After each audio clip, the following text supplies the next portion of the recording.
I'm Jesse Jackson Jr. Welcome forward to the Jesse Jackson Jr. Show on KBLA Talk 1580. It's March 16th. All day long.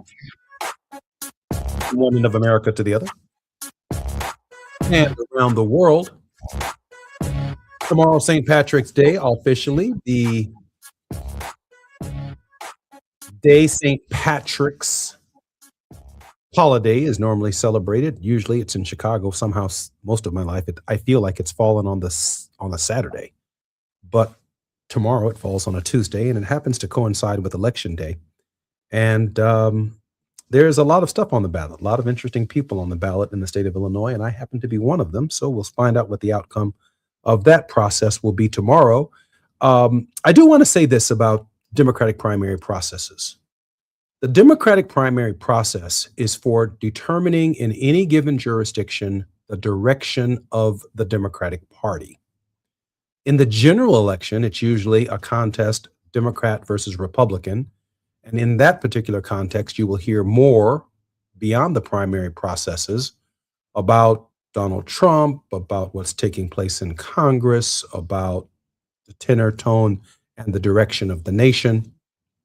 But my experience in Democratic primary party political contests in the primary processes, and rightfully so, the issues focus on what the constituents themselves want, what they demand, and what they expect in a leader. And I can say that that this is what's taking place around the country in Democratic Party primary contests. So in the state of Illinois, tomorrow, the Democrats will settle upon their nominees to challenge the Republicans in November. That's true in California. That's true in New York. That's true in Virginia, South Carolina, North Carolina, Florida, Georgia, Tennessee, and the other states in the union that are engaged in primary processes. The Democratic primary is the opportunity for Democratic voters to make a determination about the direction of their political parties. And then they nominate a standard bearer, someone who's heard all of the candidates, heard all of the positions, talked about the economy, talked about the local issues. The voters then make a decision amongst the Democrats to be the standard bearer for the party against Republicans and other interests who will vie for being the standard bearer in the Congress of the United States, in the Senate of the United States, and even in the White House and for the White House. So the primary process helps us as Democrats determine what we think needs to happen locally in our communities. We'll talk more about that as we go through this kind of civics lesson together to help people break down where they think in a Democratic primary or in a Republican Party, the directions that their candidates should ultimately take. It's Moving Mountain Mondays on the Jesse Jackson Jr. Show. And in the first hour, Ernest Krim III is our regular contributor, an Emmy-nominated producer, public teacher, anti-racist educator, and hate crime victor who uses Black historical narratives to empower and educate through a culturally equitable lens. Mr. Krim, a South Side of Chicago native and University of Illinois Urbana-Champaign graduate, is a former high school history educator of 12 years who now also advocates for social justice issues and teaches Black history to the world through social media with a platform that reaches roughly 4 million people each month as of 2024. Ernest, welcome forward to the Jesse Jackson Jr. Show. Hey, what's up, brother? It's good to be here with you once again. Man, it's even better to be in Mr. Krim's classroom through a culturally equitable lens. I just want to read this because I know we'll talk about more of it when we come forward on our show, Ernest Krim's classroom. In 1996, that's the date. If you Google it in 1996, you will find that Jesse Jackson Sr. launched, I believe, the first boycott against the Oscars, making the argument that in 1996, only one African American had been nominated in 166 categories. He was concerned, Ernest, about the cultural lens by which the nation was receiving its highest arts awards during that program. Ernest Krim, last night was quite a day at the Oscars for culture. Mm-hmm. Yeah, for sure. I think what we saw and what we'll discuss throughout this show is the representation they had. But I think overall, there's still some disappointment that people have in terms of what we generally recognize as a culture, as the most important film, and what the Academy believes is so. And there's always this huge gap between that. And I think that's what we get at and what I get at when I'm, trained in different companies and organizations and schools about what it means to be culturally equitable. is what you deem culturally acceptable and appropriate and of a high regard a reflection of how people who the vast majority of us who are consumers, is that how we view what you view? I'm Jesse Jackson Jr. You're listening to the Jesse Jackson Jr. Show on KBLA Talk 1580. I think personally that one of the great cultural expressions that covered a large swatch of African American history was that movie Sinners by Coogler, and certainly by Michael Jordan, and the brilliant performances by the other Oscar winners. More on KBLA Talk 1580. We're talking Oscars when we come forward on KBLA Talk 1580. It's afternoon drive time with Jesse Jackson Jr. Only on KBLA Talk 1580.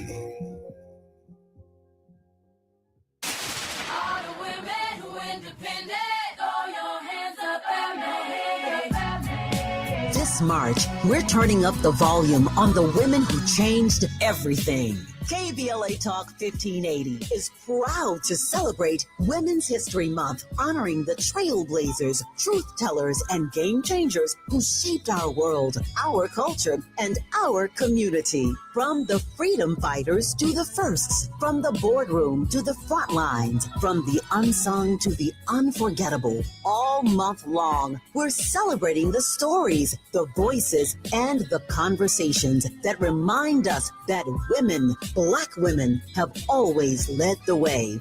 Don't miss a moment.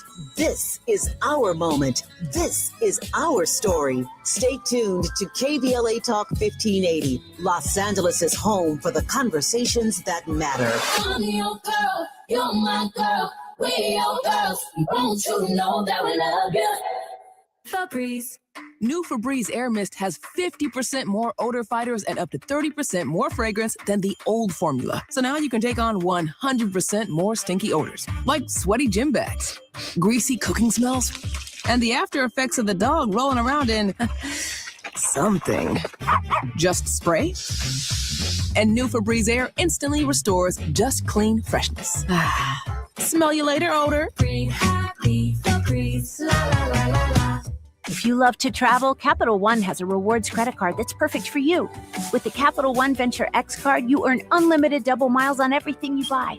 Plus, you get premium benefits at a collection of luxury hotels when you book on Capital One Travel. And with Venture X, you get access to over 1,000 airport lounges worldwide.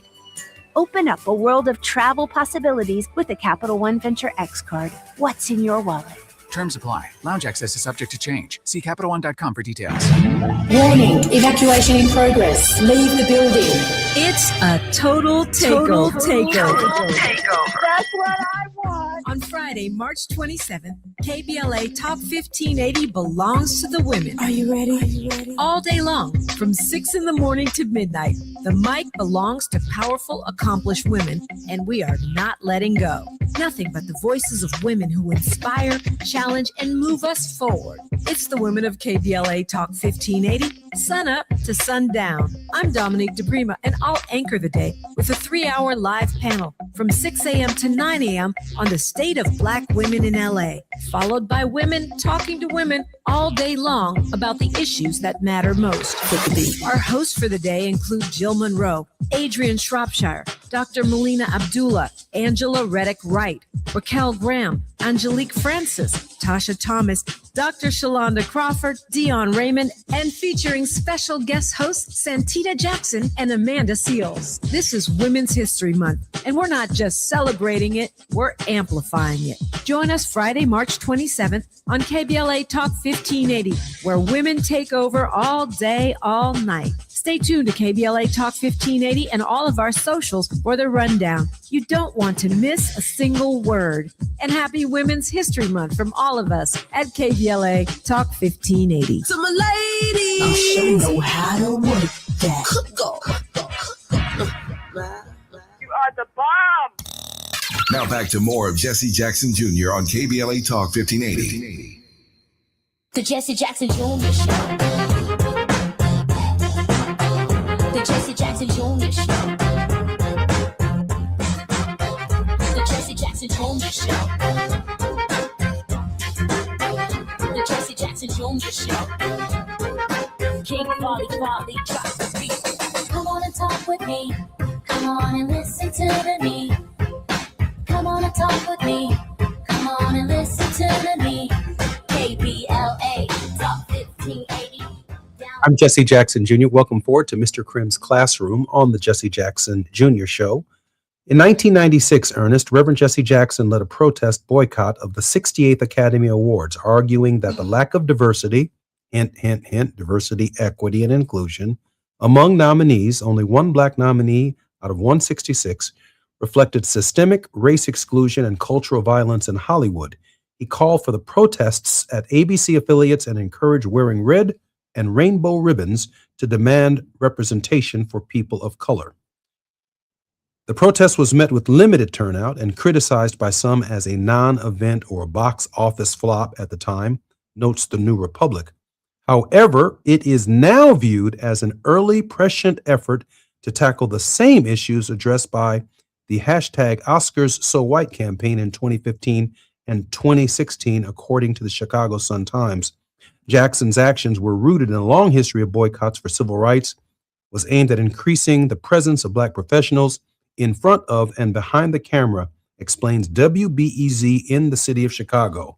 And then there's, of course, the Oscars in 2026, where the cultural expression of black people was front and center with major awards and recognitions yesterday with Ryan Coogler's movie, Sinners. Ernest Krim? I think, for me, what's most interesting, brother, is the fact that so many of these roles lead back to your father, and so many of these roles are places where he was a trailblazer early. And what I gather from that is sometimes when you are early to the party or early on the trail, you have to wait for others to catch up. And I think what's profound about this, what he did, ironically, 30 years ago, is the fact that so many people, some of which were in our own community, felt like he was, in the words of our generation, doing too much, right? But he was speaking up because he understood how important the role of the media was in us framing an understanding of who we are as people, but also people outside of our community. I would like to remind people historically that the number one form of entertainment in this country, the first form of entertainment, was minstrel shows. These plays that went around the country that portrayed us as deviants, as less than human beings, as nefarious people, white actors primarily in blackface. The first blockbuster in this country's history, Birth of a Nation, which was recreated by brother Nat Parker as Birth of a Nation, honoring Nat Turner. This was a minstrel show movie that was regarded as a blockbuster. So especially in a society that is so segregated like America, and has been historically and still is, the media is a lens, is a window for us to view other people and other cultures. Like when I was in the class, oftentimes I would ask kids about what their understanding was of a particular topic. And oftentimes they would say, oh yeah, that reminds me of fill in the blank movie or fill in the blank TV show. So Reverend Jesse Jackson was far ahead of his time. And because of that, we saw what we saw in 2016, and we saw what we saw yesterday. I want to give people some numbers real quick. They said that 28% of nominees this year were from underrepresented racial or ethnic groups. This was the most diverse nomination pool in Academy history. 33% of nominees were women. 12% of nominees were women of color, right? So Michael B. Jordan was only the sixth black man to win Best Actor. Autumn Durrell Archipald became the first black person ever to win Best Cinematography. And Ryan Coogler, of course, also won Best Original Cinematography. So we're talking something 30 years in the making, but there's always still so much more work to do. I'm so proud that you went through the numbers. And just without giving the film away, which everyone should absolutely go see and support. I know that Ryan Coogler has been on Tavis's show here on KBLA. I know that Michael B. Jordan has also been on KBLA.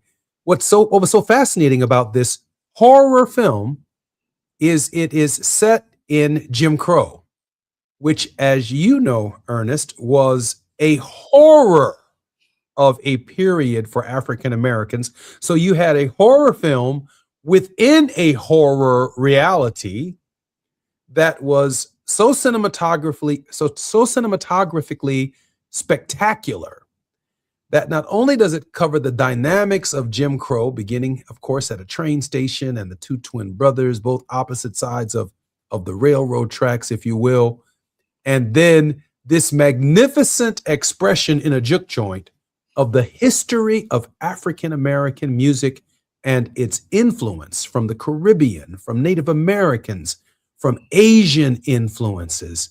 And I'm not going to give the complete show away because you've got to go see it to believe it. An extraordinary representation of the spiritual, the cultural, the political, the racial, the economic dynamic that is then, and in large measure, what it means to be an African American. And for a lot of this, going back to our previous conversation about culture, for a lot of what was shown in that movie, you have to be a part of this culture to truly understand it. And one of my reflections about the Oscars and any award show, really, especially as it relates to who we are as people, they could never truly validate or invalidate our art. We know as people that Sinners was the movie of the year. Besides the fact that it was great, it just created and invoked so much discussion in our culture, even with the title, because that was the reason. When you think about how triggering that is in certain communities, to call it that, and really the movie, like it positions that term in a way it makes you think of it outside of how you think the movie would actually be about, if that makes sense. Because Sinners, we know, like, the perception is things that are traditionally African and spirituality and things like that are viewed as sinful in nature, but it makes you think about it in terms of what our art is like and how it has been, how we have been leached upon throughout generations in this culture. And again, without giving away too much, I want folks to also reflect on just the context of this award and how Sinners was regarded. Besides the fact that they have the most diverse nominee selection, probably the most diverse voting class, but also too, for those of you who have been following Ryan Coogler and Michael B. Jordan for some time, understand that what's great about what Ryan Coogler has done is he is always been someone who has played by his own rules and done it himself, done it the way that he wanted to do from his first film, Fruitvale Station, which paid homage to Oscar Grant, which Michael B. Jordan starred in, which was a low-budget film that was a profound, to me, masterpiece of a film. And then to create Black Panther and adapt that in the Creed series. And whenever you hear Ryan Coogler, you hear Oakland, you hear his community, and he brings all of that culture to the forefront. And for me, if I was a child in a classroom at this point in time, to see what he was able to do and to understand that there was a teacher who spoke life into him in college while he played football, right? He never thought about doing this, but she recognized something in him. And this teacher did not look like him. This was a white lady, a white English professor that looked at him and said, you could do something great with your writing skills. This is a profound lesson for our kids to understand the value of their imagination and being around the right people. And let's not also forget historically about Oscar Micheaux 100 years ago, who set the standard as the first Black filmmaker from Metropolis, Illinois, who started to create art to counter these racist tropes, which your father would protest against in 1996. You know, I'm thinking when I saw, just looking at the spiritual dimension of the movie and how it begins in a church and how the preacher is preaching to his congregation, and is yet, even in the midst of being the shepherd of a flock, he still has a son who, I think there's probably no other way to say it, but in that particular time frame would have been seen as being outside of the grace of God, because he didn't play Christian music. He was interested in the blues. And those, of course, were the stories of reality and not the stories of mythology. And the preacher himself discouraged his own child's use of a guitar and his own child's use of artistic expression. He goes off and he kicks it with his boys and his cousins and chilling and all of that. And And in one night, the entire expression of African American life was expressed. And then, of course, because it's set in Jim Crow, there's this spirit energy that comes in that wants to take advantage of the music, that wants to live in the culture. And they were, well, I think I'll give this part away. They were vampires. I mean, they came to suck the blood out of it. And how the movie then progresses, the Klan organizing at the end to reclaim its land after it had already sold it to a brother for the juke joint. The Asian influence, the local grocery store, and how everybody was participating in the culture. I mean, this could not have been painted better by Rembrandt or one of the great sculptures of our society and our world. Maybe Michelangelo's David, I believe in Rome, probably still in the Vatican. But in his own way, Coogler actually captures through art a magnificent expression of Black life that is so central to our rhythm, to our beat, to our sense of spirituality, even to this day. It's profound. And I want to also, too, elevate the name Jordan Poole. Of course, we're talking somebody who's still here with us, but the fact that I feel he paved the way for us to be able to better articulate and show the realness of the horrors that we have lived through with Get Out, which has probably been almost 10 years, which is unbelievable to me. But when we think about what horror movies represent to white culture, white American culture, and we think about our lived reality, it pales in comparison. I just saw, took my kids to see a cartoon movie over the weekend, and I saw there was a Scream 7 in theaters, right? Unbelievable. But Scream, that whole thing pales in comparison to the idea of us being lynched in the Jim Crow South and having to flee. Talk to some of your folks, your relatives that are still here, and if they live on the West Coast, if they live in the Midwest and the Northeast, ask them how they got there and why they came there. Oftentimes they fled in the middle of the night for safety. Not all of them were able to do that, and some had to stay there and fight through it. But I think also, too, what we gather from this is how we are the bearers of the culture wherever we go. And it's something I've always reflected on. It's not so much LA or Chicago or New York that is great, y'all. It is us coming into these places and having more freedom to express who we are. Because like they said in the movie, especially for Chicago, and I got folks from Mississippi, one of Michael B. Jordan's characters, I don't know which one it was, but said something to the effect of, Chicago ain't nothing but a Mississippi, but they're skyscrapers instead of plantations, something like that, right? Wherever we go, we bring that with us, that thing that they often study in college courses and try to figure out, that thing that they try their best to profit off of. And I think that it is really profound that it has happened in this generation, because more than ever, because of the internet and social media, we have seen people want to go back to those independent ways of delivering their art to people, and attempting to circumvent the middleman or the large company, because, it's the same thing in the NBA and NFL. They used to be in those predominantly, but now they don't really care as much.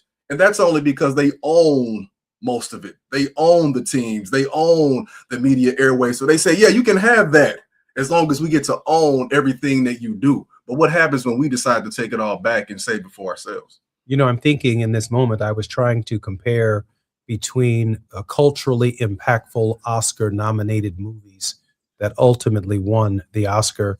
And I think whatever Gone with the Wind was, in terms of the psyche of Southern culture and what had been lost at the end of the Civil War and the Confederacy, and the actors that it brought forward to the culture beyond the movie Gone with the Wind, you think about movies like Glory and the cultural significance of African-American soldiers.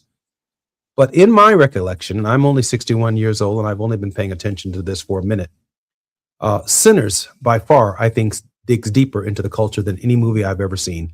I'm Jesse Jackson Jr. You're listening to the Jesse Jackson Jr. Show. We're in Ernest Krim's classroom. More when we come forward on KBLA Talk 1580.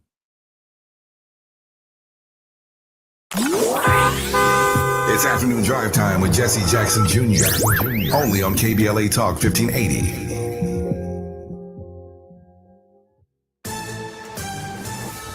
I'm Esther Dillard with BIN News Now. That's the sound of blowing snow that's adding to severe weather and significant travel disruptions for thousands across the U.S. Over 3,300 flights were canceled as of last check, with the storm impacting several major airlines, including Southwest Airlines, Delta Airlines, and American Airlines. Democrats on the Foreign Affairs Committee are demanding top Trump administration officials appear before a panel for testimony on the U.S.-Israeli war in Iran. And Hollywood's biggest night is in the books. One of the winners is African-American Michael B. Jordan. I want to thank Warner Brothers. I want to thank Mike and Pam for believing in this dream, this vision of Ryan Coogler, and betting on the culture and betting on original ideas and original artistry. And you're an amazing, amazing person. He took home his first Oscar for his role in Sinners. Get BIN News Now on demand 24/7 on the iHeartRadio app. Visit Hard Rock Casino Tejon for the $500,000 Luck of the Irish BMW drawing. Drawings every Thursday in March. Hard Rock Casino Tejon, the closest casino to downtown LA. The excitement starts here at the new Hard Rock Casino Tejon. This is the KBLA Sports Minute with Ray Richardson. I'm a bad man. 5 straight wins for the Lakers has moved them up to third place in the Western Conference with 15 games left in the regular season. The Lakers are at Houston tonight. The Clippers are at home tonight against San Antonio. No word yet on Kawhi Leonard's status. He sprained his ankle in Saturday's loss to Sacramento. The UCLA women's basketball team joins undefeated UConn, Texas, and South Carolina as the top 4 seeds in the NCAA tournament. UCLA is the number 1 seed in the Sacramento Regional. The Bruins have a first-round game Saturday at Pauley Pavilion against California Baptist, champions of the Western Athletic Conference. The USC women's team got an at-large bid despite losing their last 4 games. USC is the number 9 seed in the Sacramento Regional. The Trojans play Clemson Saturday in Columbia, South Carolina. No debates, no speculation, just the info you need. That's your KBLA Sports Minute. I'm Ray Richardson. More news, opinions, and conversation when we come forward on KBLA Talk 1580.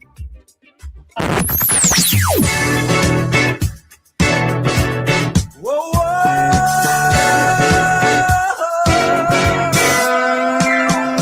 This is KBLA Talk 1580. Talk radio. That's music to your ears.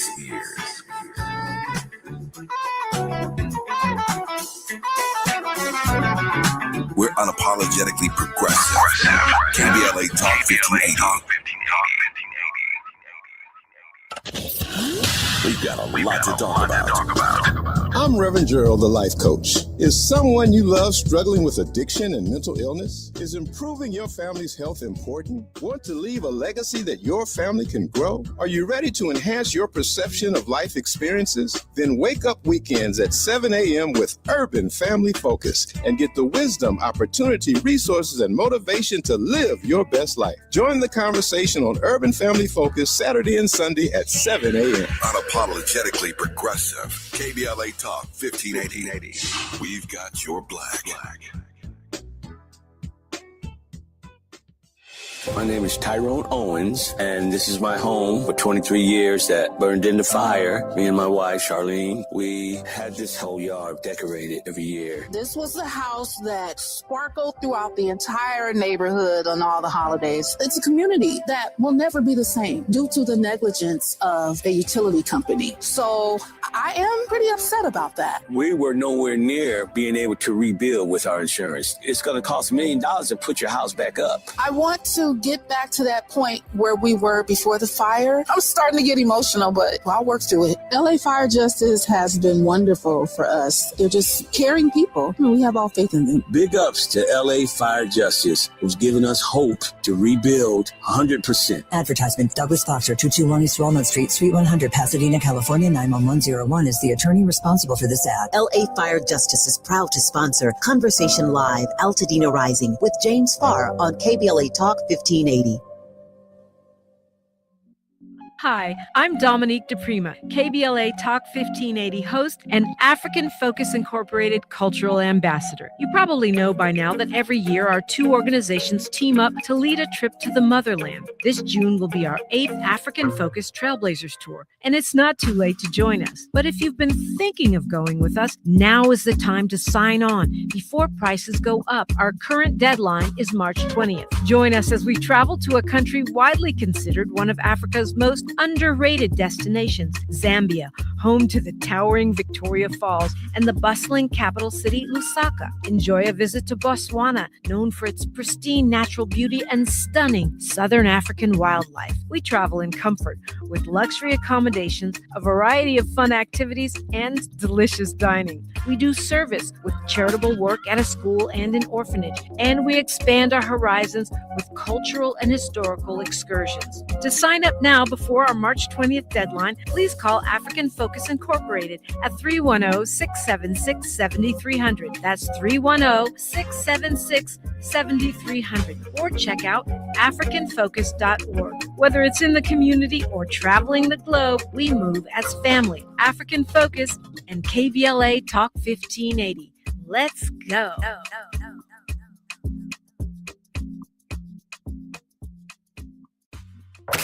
You're listening to Jesse Jackson Jr. on KBLA Talk 1580. The Jesse Jackson Jr. Show.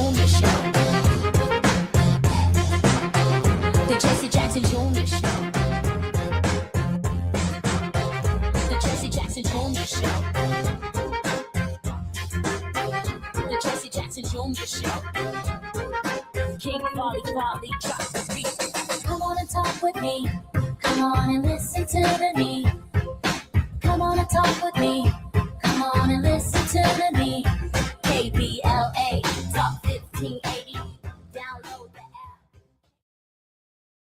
And Junior Show on KBLA Talk 1580.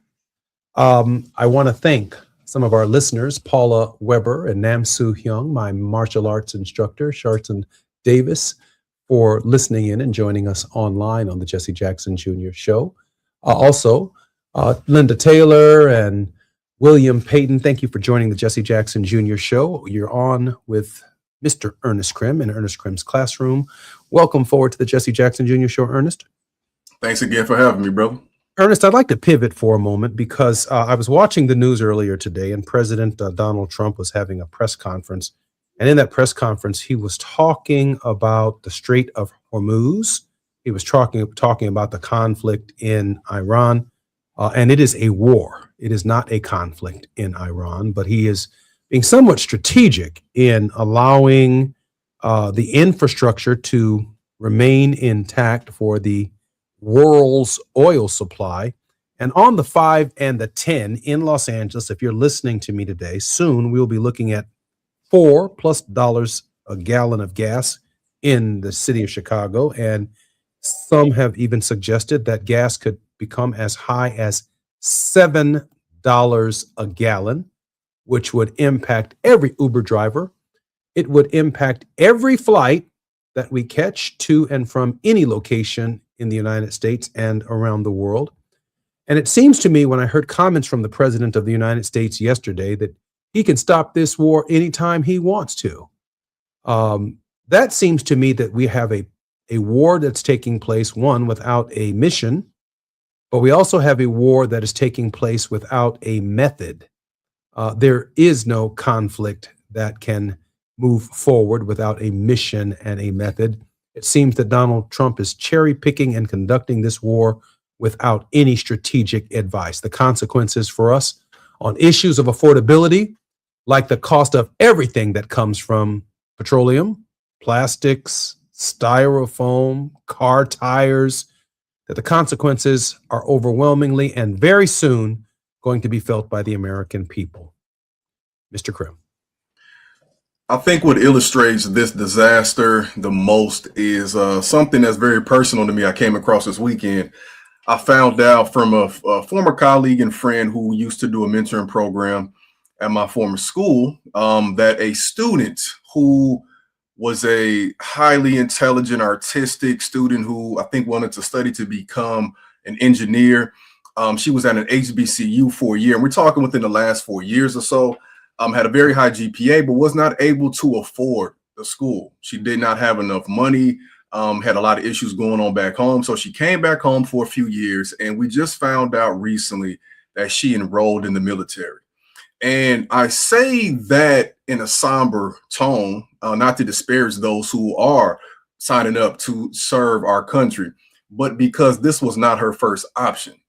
And you know, and the fact that she had to make that decision in this climate, I think is very telling to the way the economy is going. Because when I found out this, it struck me, and I became really upset and sad at the same time, because I understand that with her enrolling in the military and she's going into the Army, that there's a possibility that this child could be risking her life for affordability, because that is what she is seeking. If you think about the fact that even with the JROTC program, how it is mostly in low income schools across the country, which means that it's mostly in Black and Latino communities. So you'll see them in LA and mostly Black and Latino schools and neighborhoods and low income schools in the Chicago area. It's the same thing. It's something that I noticed when I was teaching, especially growing up in Chicago. You didn't really hear about kids on the northern side of town or the wealthier areas, or of course at the private schools having that, right? And then these are the folks who will matriculate through society and will become the political leaders, right? They'll become the people like Trump, who did not have to serve in the military, right? He found a way out of it because of his wealth, because of his position in society, because the person he is now was a person he was then, but he was never punished for it coming up. They get to make decisions that impact the rest of our society on this ground level, as we are seeking to find ways to provide for ourselves and provide for our families.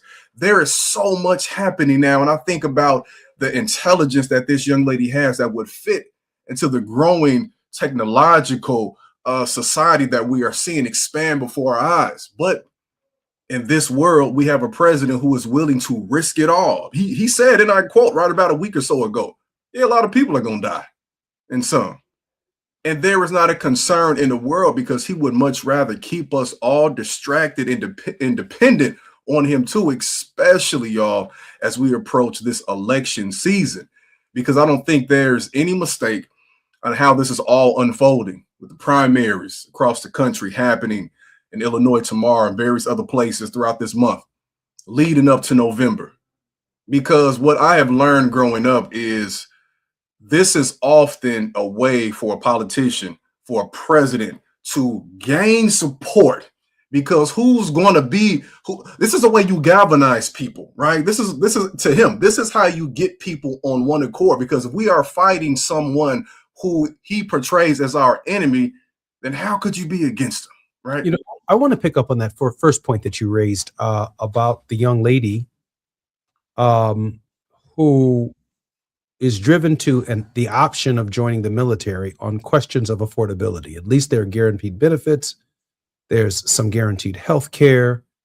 There's a steady paycheck, willing to be patriotic and provide service to her nation, but could not have possibly imagined that she could very well end up in a conflict fighting over a nickel on a gallon of gas. The very affordability crisis that drove her into the military in the first place, because of her life options, whatever they may or may not have been, that were desirable for her skill set and what it is that she chose to do with her life. She now finds herself enlisted and could very well end up in a foreign war somewhere abroad, fighting over natural and critical resources for people who don't need another dollar. But because of the limited nature of her life options, this was the choice that was available to her. I think that was really profound, what you just said right there. And I'm just wondering how many men and women in the armed services, how many of our young brothers and sisters, regardless of their race, their sex, or the class, have expressed a desire to work, but find themselves with the only available option stepping into a recruiter's office at such a difficult time as this. And when you think about this, and I'm juxtaposing this to the community that I'm in now where this is happening, a community that 50, 60 years ago was going down south and grabbing black men to say, hey, look, come up here. You can get a well-paying job with a high school diploma to support your entire family. 50, 60 some odd years ago. Now this city, Joliet, Illinois, is on the precipice of voting for allowing an 800-acre data center to come to that same city, which is void of well-paying jobs that are allowing people to raise their families, and unless they go into the medical field or the educational field. So for kids like that across the country, that's a microcosm of what it's looking like. How do I contribute to where I live? What am I actually being bred? What am I being taught to do? How do I contribute to this economy? Where is this country even going? It's data center, it's factory after factory, it's truck traffic. And if I can't consider or think about anything else, I might as well just go to the military. We're getting some lessons from Mr. Krim's classroom. I'm Jesse Jackson Jr. on KBLA Talk 1580. More when we come forward with Ernest Krim. While you're stuck in traffic, we can at least bring you up to speed on the news of the day. You're listening to Jesse Jackson Jr. only on KBLA Talk 1580.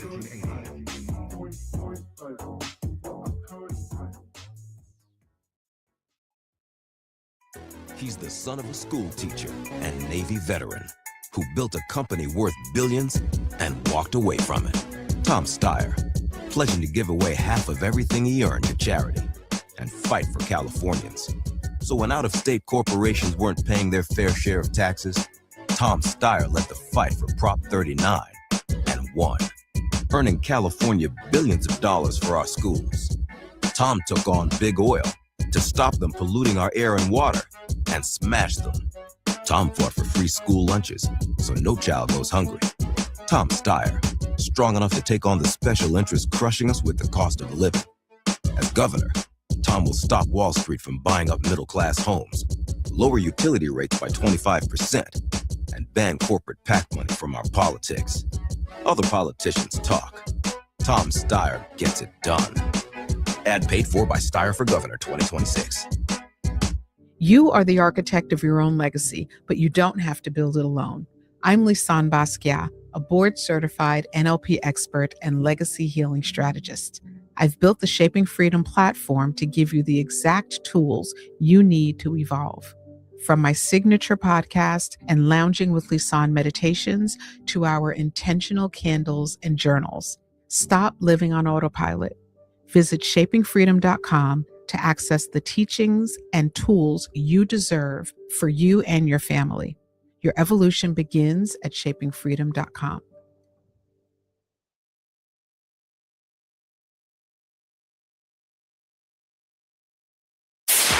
KBLA Talk 1580. We've got a lot to talk about. KBLA Talk 1580, connecting you with services and solutions. Created with a share of the 1984 Olympic Games surplus, LA 84 began operations in 1985 as a grant-making and educational foundation. Today, the LA 84 Foundation supports hundreds of nonprofit youth sports organizations throughout Southern California annually, trains coaches, commissions research, convenes conferences, and maintains the world's premier Olympic and sports library collection. They are transforming lives and communities through the power of youth sports. To find out about youth sports programs for yourself or your child, and to get information about the grants and support they offer to schools and nonprofits, or if you want to make a donation, please visit la84.org. That's la84.org. Or you can call them at 323-730-4600. This is a community call to action from KBLA Talk 1580. Lena Bloom for the Bail Project. Imagine you're stuck in a jail cell and you can't afford bail and someone offers you a way out. Just plead guilty and you can go home and kiss your kids goodnight. What do? What thousands have. You plead guilty whether you are or not. Cash bail makes poverty a crime. That's why the Bail Project helps those who can't afford it while fighting to end cash bail, because freedom should be free. Brought to you by the Ad Council. Not everything announces itself. Some things simply arrive, and the room is compelled to adjust. This is grooming without apology, without noise, without compromise. Gods and money, organic formulations, clean precision, crafted for skin that does not ask for permission to be felt. Element Cream, a rare hydration layered like an oud at dusk, measured, enduring, unmistakably masculine, moisturizing oil, a quiet revolution, restoring what stress, climate, and time attempts to claim. This is not skincare. It is composure made visible. It is inevitability. Gods and money exist impeccably. Discover the ritual at godsandmoney.com. That's Gods and Money, MONY.com. Now back to more of Jesse Jackson Jr. on KBLA Talk 1580. The Jesse Jackson Jr. Show. The Jesse Jackson Jr. Show. The Jesse Jackson Jr. Show. The Jesse Jackson Jr. Show. King Volley, drop the beat. Come on and talk with me. Come on and listen to me. Come on and talk with me. Come on and listen to me. KBLA Talk 1580. I'm Jesse Jackson Jr. Welcome forward to the Jesse Jackson Jr. Show. In our next hour, when we finish with Mr. Krim's classroom, Dr. Michael Eric Dyson is going to be our very special guest. I met Dr. Michael Eric Dyson almost 40 years ago, maybe 41 years ago, when he was a seminary professor of mine at Chicago Theological Seminary. I introduced him to my father, and I told my dad, Dad, listen, Dr. Dyson is one of the best and brightest scholars on the landscape anywhere in this country and around our world, and I wanted you to meet a guy who was extremely heavy. Dr. Michael Eric Dyson is going to be our very special guest, and I am following comments in the chat. So if you do have a question for Dr. Michael Eric Dyson, I'm going to do something unusual today. And I'm going to ask Dr. Michael Eric Dyson any question that you might have. He is simply one of the best and brightest that has ever done it. More about his bio and introduction at the top of the hour. I'm Jesse Jackson Jr., listening to the Jesse Jackson Jr. Show on KBLA Talk 1580. We're in the classroom with Mr. Ernest Krim. Ernest, welcome forward to the show. Thanks again for having me, brother. Oh, man, you know you're always welcome. Ernest, how should young people see this war, and how should they respond to it in the midterm elections? War historically has generated and sparked massive peace movements in the United States, and I can't imagine that, for example, the young lady that you spoke about, and 18-year-olds generally in this country, must be feeling some kind of way about a conflict without a mission that could, in fact, cost them their lives. Dr. Krim? Yeah, and not just a conflict without a mission, a leader without a mission. You know, like it is situation after situation compounded. And our kids, I made a post about this recently, our kids are aware of what's going on, but the adults oftentimes are not leading them the appropriate way. Because, for example, I said that we'll teach them about the First Amendment. We'll teach them about how they can stand up, but then we reprimand them for saying that we need to walk out and protest this administration because it is not in our best interest, some of the things he's doing.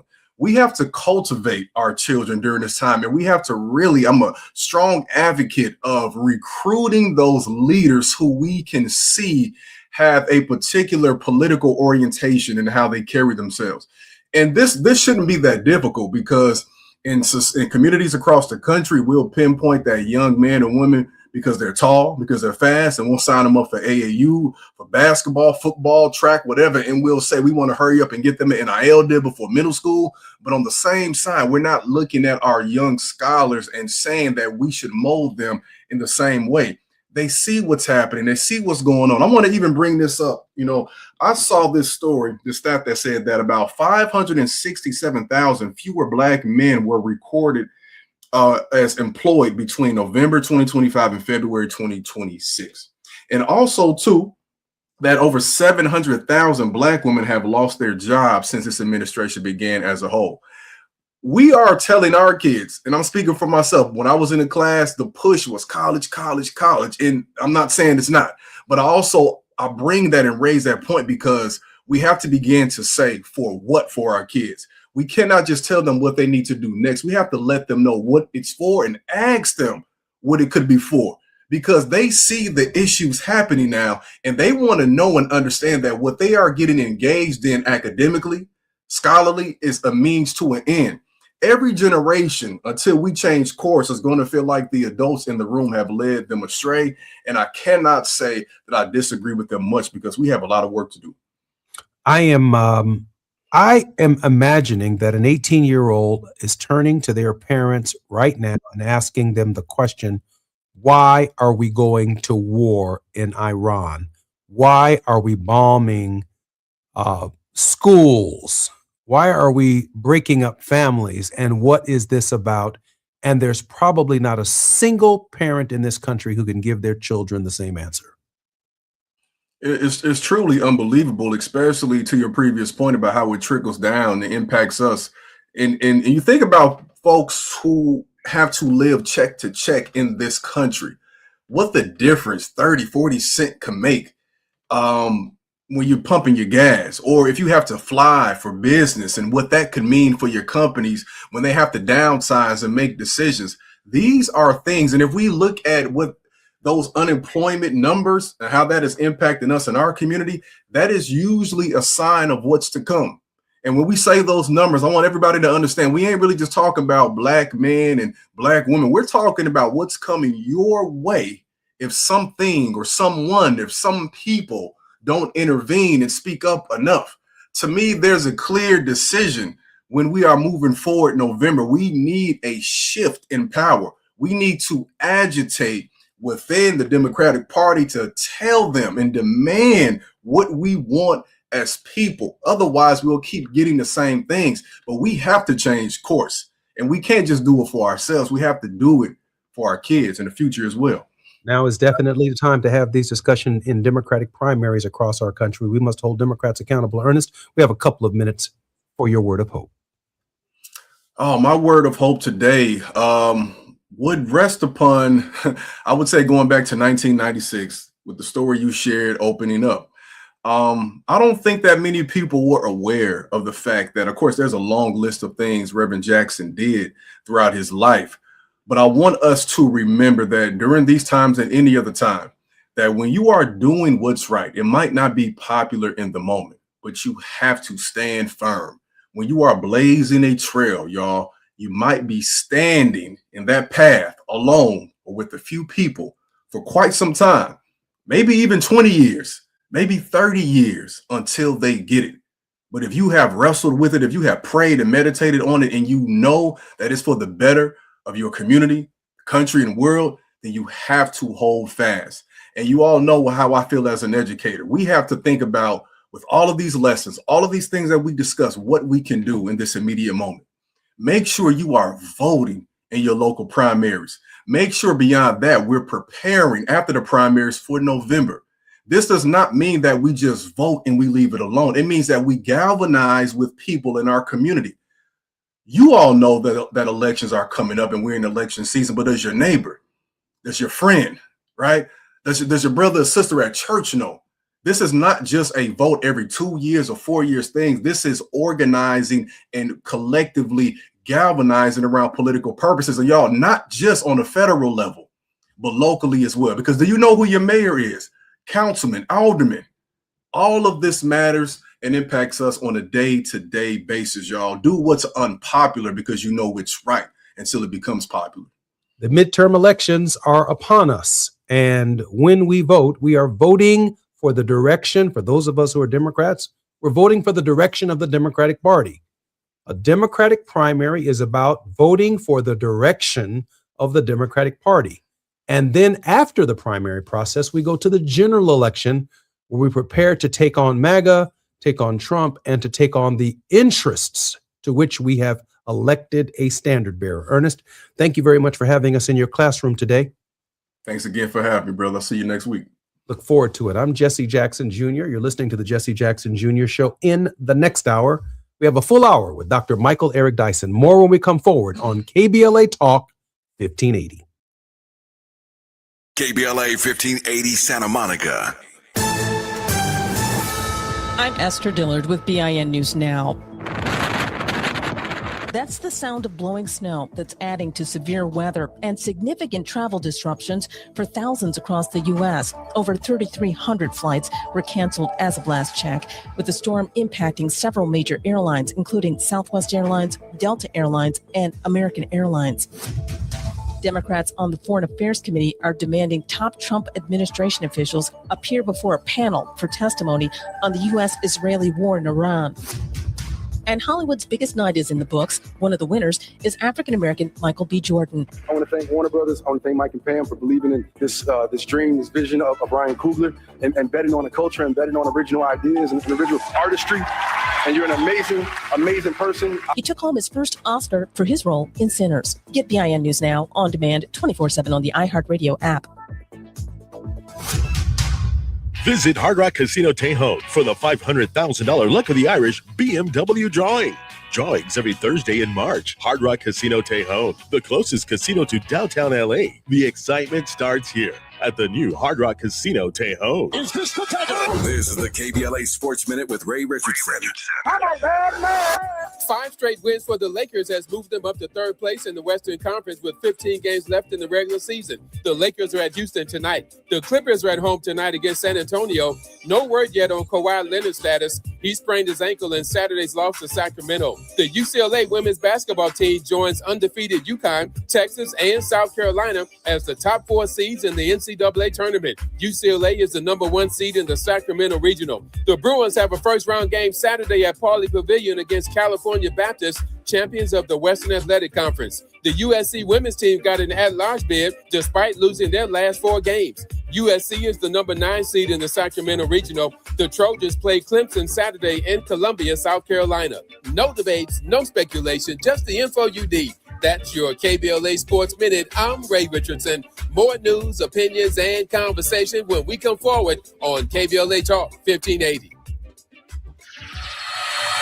Old-fashioned soul. Where you eating at? Hi, I'm Greg Doolin, inviting you to a special celebration of Women's History Month. Join KBLA Talk 1580 for its annual symposium, The State of Black Women in LA. Broadcast live from Doolin's Soul Food on Crenshaw, Friday, March 27th, 6 a.m. to 9 a.m., moderated by Dominique DePrima. And yes, breakfast is just $15.80. Come get fed twice. Your stomach and your mind will thank you. We'll see you Friday morning, March 27th, 6 a.m. to 9 a.m. at Doolin's Soul Food on Crenshaw for the State of Black Women in LA. Broadcast live only on KBLA Talk 1580.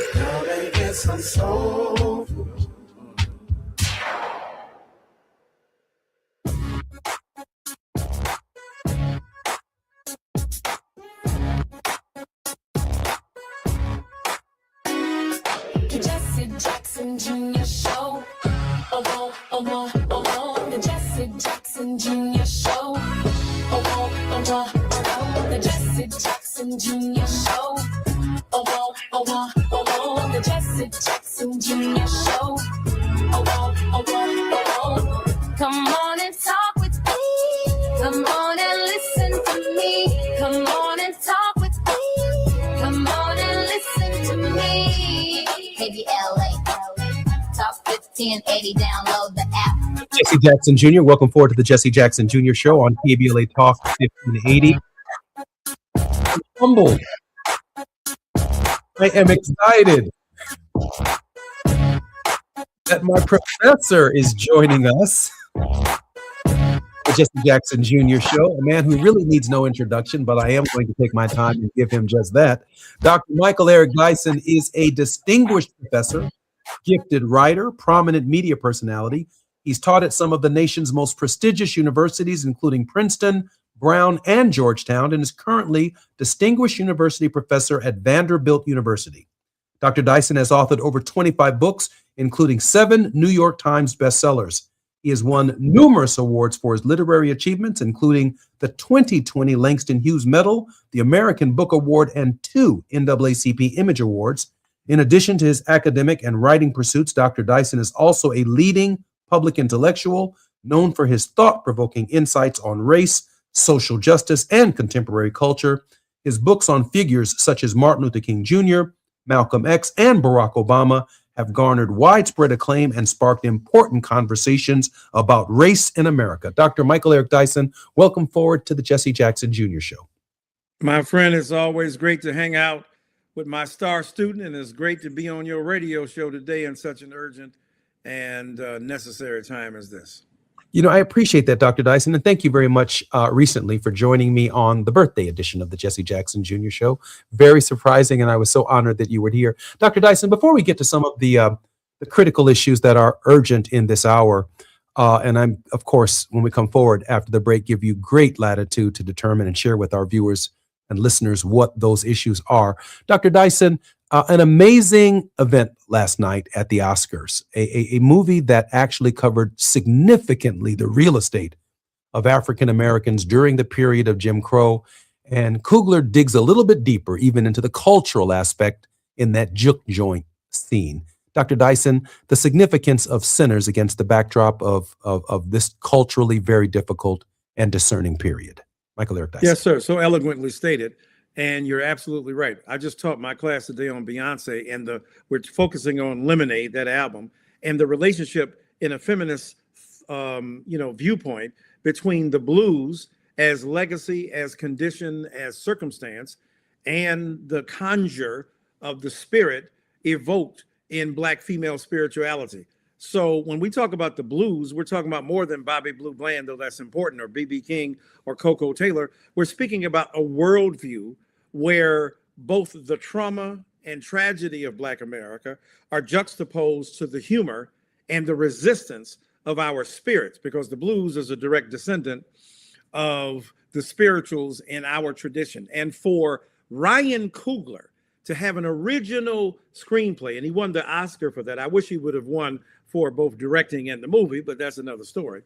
That for him to craft that original screenplay and to imagine what it meant for Black people in a blues era to talk about the vampiric sucking of blood of whiteness, both emulating and then imitating and then sucking the blood from the culture, and the blues as both a cosmos, a worldview of resistance, and the insistence that we count our humanity seriously and we protect ourselves against both the external forces that would seek to undermine us and the internal ones that would seek to make us complicitous. To see that film win both for the screenplay and for for the original score, and for, I think it was obviously the best actor in one more, it was just extraordinary. And I'm so proud of Brother Coogler, and the relationship between Coogler and Michael B. Jordan is like Scorsese and, Robert De Niro. It's a beautiful and powerful relationship. You know, when I stepped into Dr. Dyson's classroom for the first time, I just wanted a grade. But by the time I left, I decided I wanted to be a scholar and I wanted to be thoughtful. Thank you, Dr. Dyson, for all of that. Let me ask you a question. The setting of the movie in Jim Crow, any significance there? Is there anything that we missed? Absolutely. The point is that my pastor, Dr. Frederick George Sampson, the late great Dr. Sampson, said, we have already come through what we have come to. And what Jim Crow reminds us of is the fact that we passed through legal apartheid, the denial of opportunity. What made your father so special is that those libraries that refused to accommodate him had to later on, with pride, embrace him as a favored son of the region. And so Jim Crow is precisely the arena within which we're operating now. Not formally, not legally, but we are seeing the rollback of the gains we've made. We are seeing an unapologetically bigoted supremacist presidency and his complicitous acolytes who are full of bigotry and bias, trying to literally take us back to the time of Jim Crow. It's a good time to remind us we survived that then. we will survive it now. But it is a reminder that racism presages fascism, that racism is a dry run for authoritarian belief and practice in this nation. And to set that in Jim Crow is to remind us that when we had no formal relief from the enormous trauma and suffering we endured, we were still able to generate alternatives to the denial and evisceration of our lives. You know, Reverend, I was thinking that, and I know that we're going to be coming forward in just one minute, that the therapy associated with the blues, for those of us who might not have been able to address the trauma, the relief that we sought, we did find it in the blues.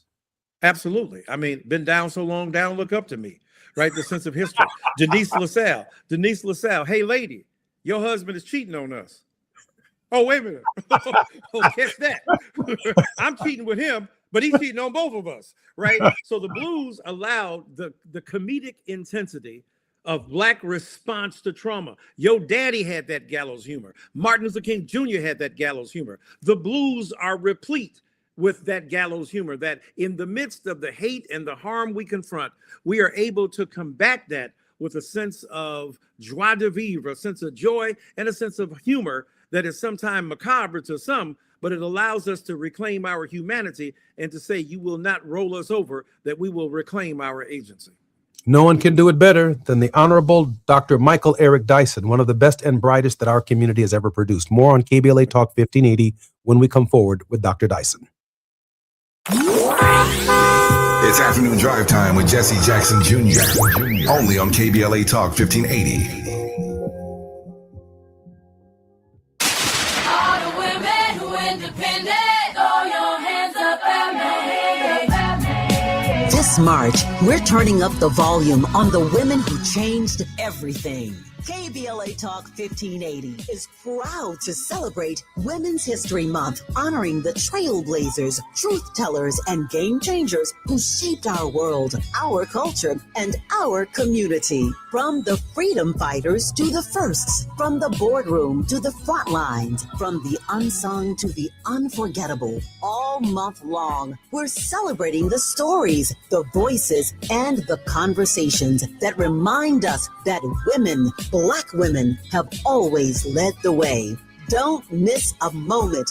This is our moment. This is our story. Stay tuned to KBLA Talk 1580, Los Angeles' home for the conversations that matter.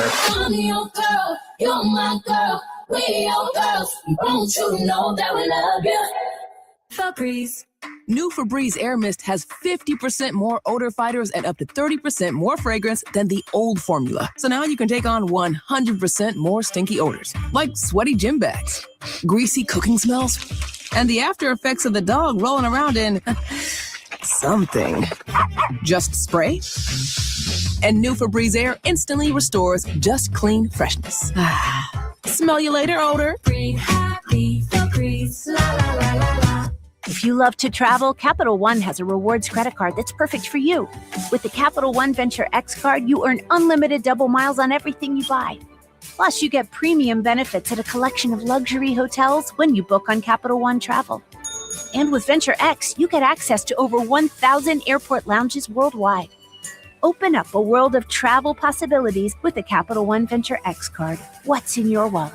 Terms apply. Lounge access is subject to change. See CapitalOne.com for details. Warning, evacuation in progress. Leave the building.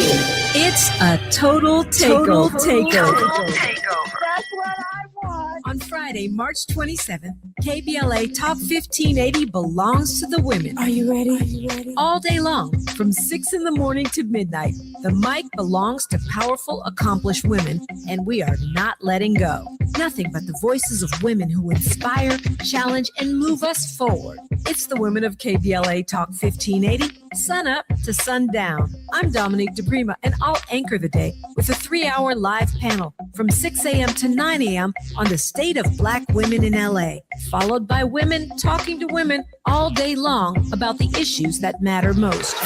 Our hosts for the day include Jill Monroe, Adrian Shropshire, Dr. Melina Abdullah, Angela Reddick Wright, Raquel Graham, Angelique Francis, Tasha Thomas, Dr. Shalonda Crawford, Dion Raymond, and featuring special guest hosts Santita Jackson and Amanda Seals. This is Women's History Month, and we're not just celebrating it, we're amplifying it. Join us Friday, March 27th on KBLA Talk 1580, where women take over all day, all night. Stay tuned to KBLA Talk 1580 and all of our socials for the rundown. You don't want to miss a single word. And happy Women's History Month from all of us at KBLA Talk 1580. To my ladies, I'll show you how to work that. Go. You are the bomb. We've got a lot to talk about. Hi, I'm Zoe Williams, aka the Voice of Reason, encouraging you to join me weekdays from 7 to 9 p.m. for the world's most intriguing relationship radio roundtable. Every night, I facilitate and encourage our loyal listeners to participate in the most engaging relationship discussions you'll hear anywhere. So make it a point to rendezvous with me, Zoe Williams, the Voice of Reason, Monday through Friday, 7 to 9 p.m. Pacific Standard Time. Trust me, your relationships will never be the same. The VOR is on fire tonight. Unapologetically progressive. KBLA Talk 1580. We've got your black. Hi, I'm Dominique DePrima, KBLA Talk 1580 host and African Focus Incorporated cultural ambassador. You probably know by now. You're listening to Jesse Jackson Jr. on KBLA Talk 1580. The Jesse Jackson Jr. Show. The Jesse Jackson Jr. Show. The Jesse Jackson Jr. Show. The Jesse Jackson Jr. Show. King Folly, drop the beat. Come on and talk with me. Come on and listen to me. Come on and talk with me. Come on and listen to me. KBLA Talk 1580. I'm Jesse Jackson Jr. Welcome forward to the Jesse Jackson Jr. Show on KBLA Talk 1580. In this hour, we have none other than the brilliant Michael Eric Dyson, who serves as a source of inspiration for many of us who'd like to think that we're intellectuals and think that we're scholars until we meet Dr. Dyson and we just sit down all day long taking notes. And after we repeat what he said, we don't give him credit for it, but it comes from Dr. Dyson. Before I go, before we take this journey into the larger issues for which I'd like you to take your time in this, our longest segment, I'm thinking about Beyond Vietnam and Dr. King's concern that many of the programs that he thought for a moment would lead to some social uplift, that the Congress of the United States was shifting its resources to the war in Vietnam. And when I heard some figures around $1 billion a day being spent in Iran, I couldn't help but think that now we're looking at not only beyond Venezuela, we're now looking at beyond Iran. Let me allow that, if you don't mind, Dr. Dyson, as your launching pad. No, you're absolutely right. A brilliant analogy. More than $1 billion a day, but we can't support SNAP. We can't have health insurance reform. We can't provide people a safety net that won't be shredded by the vicious self-interest and the narcissistic preoccupations of the elites, the oligarchs, the people with cash who are concerned about other people with cash and how they hold on to that cash. And yet we are spending, north of $1 billion a day to fight a war of choice. We weren't attacked by them. You were hoodwinked and bamboozled, to paraphrase to a degree what Malcolm X was saying some 60 odd years ago, by Netanyahu, who got you, who Biden refused, who Obama refused, and other presidents refused to become complicit in his war against Iran. And yet this president failed for it. And the funny thing, I mean, funny in the ironic and paradoxical sense, is that here's a guy who wants to be the president of peace, to end all wars, getting us involved in yet another war that has no end, that will eventually demand that we put troops on the ground, though it has been claimed that that will not be the case. young people already suffering and many dying. This is antithetical to anything we think of as democratic, small d, in our country. And with the Republicans siding with him so that they don't even have to go to Congress, to this administration, to be able to get a kind of sign off on what's going on here means that the narrow executive branch of the government is trying to be a dictator, is foisting upon the American public the belief that he can willy-nilly determine what is the good path for us to pursue without checking with the checks and balances. The extreme court is rubber stamping him, and Congress is basically giving him a rubber stamp as well. So we know that the executive administration of this country is being perpetuated by a figure who has no respect for law. So now we're spending billions of dollars. We're spending enormous funds that we don't have. And it is guns or butter. That is a zero-sum game because the budget in this country is not infinite, which means you have to make a choice about what you spend those dollars on. And we have seen this president typically, characteristically, not want to spend money on helping the most vulnerable, but reinforcing the status of those who are at the top of the economic echelon. So I've been hearing, especially since Mamdani's election and even the contest that I find myself engaged in, about these affordability issues, but I don't and have not heard the connection between, if you will, what you just said, which largely mirrors Dr. King's Beyond Vietnam and I think Beyond Venezuela and Beyond Iran. There is a direct correlation between the resources that are being spent in Iran and whether or not we pay $5 or $6 or $7 or $8 for 12 eggs. There ain't no question about that. And isn't it interesting how you brilliantly allude to the fact that when he was up against Vice President Harris, we talking about the price of eggs. Them eggs done been broken. Them eggs done splattered. And dadgummit, you can't even make an omelet out of it. So the point is, because it done spilled on the floor. And you ain't going to scoop it off the floor to put it in the skillet because it's all messed up. It's messy. And the reality is that you're right. There's a one-to-one correlation between the money you're spending there in Iran and the money you're not spending here. Like, what did the great Stevie Wonder say? Iraq, Iran? I mean, the point is, everything gonna be all right. No, we got to figure it out. We got to make it be all right. Don't you worry about a thing. We're worried about it because this president is incompetent and incapable of seeing the relationship between the two, the contradiction between wanting to be the peace president and on the other hand, starting wars. That's why he's given up on, I don't need the Nobel Prize for Peace anymore. I guess not, because you keep starting wars.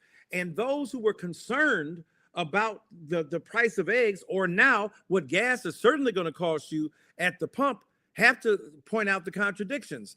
At the end of the day, here is a president who said he was going to save the bottom line, but he's saving it for the rich people, the tech bros who are getting paid, Peter Thiel and Elon Musk and all of them. And we see that in Beyond Vietnam, Martin Luther King Jr. indicted himself.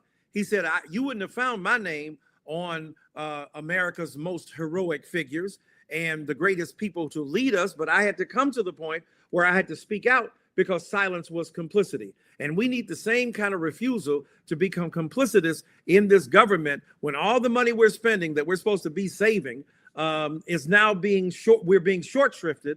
And this president is trying to bamboozle us by making us believe that what he is doing is best for this nation. And indeed, the slippery slope of the oil upon which this capture of Iran rests ain't going to be easy, because you ain't fighting a war that's going to be easily won with people that you're creating a generation of people who will hate America. It's the long-term effect and not simply the short-term effect that is at risk here and at stake in our country. Dr. Dyson, thank you for that. Let me say that the Democratic primary process, where we're battling the issues of affordability, the local economy, oftentimes these issues are not coming up. We already know what the general election looks like. Right. MAGA has tolerated this behavior unaccountably in the House of Representatives and in the Senate, but I don't hear the Democratic voices challenging the behavior either in the Democratic primary process. Are there consequences for not dealing with these issues at this stage of the contest for Democrats who want to regain control of the Congress for the purposes of accountability? Absolutely. Because they're going to figure, look, why are we going to get you in there? The dude's already in there doing what they're doing. We don't need people to emulate and imitate them. If you're going to do the same thing, let's leave the original thugs in. We don't need fake thugs. We don't need studio gangsters. We need the real ones, right? We want Al Capone, not Snoop Dogg. So the point is that dang, let's stick with the original. At least they know what they're doing. They got competence as thugs.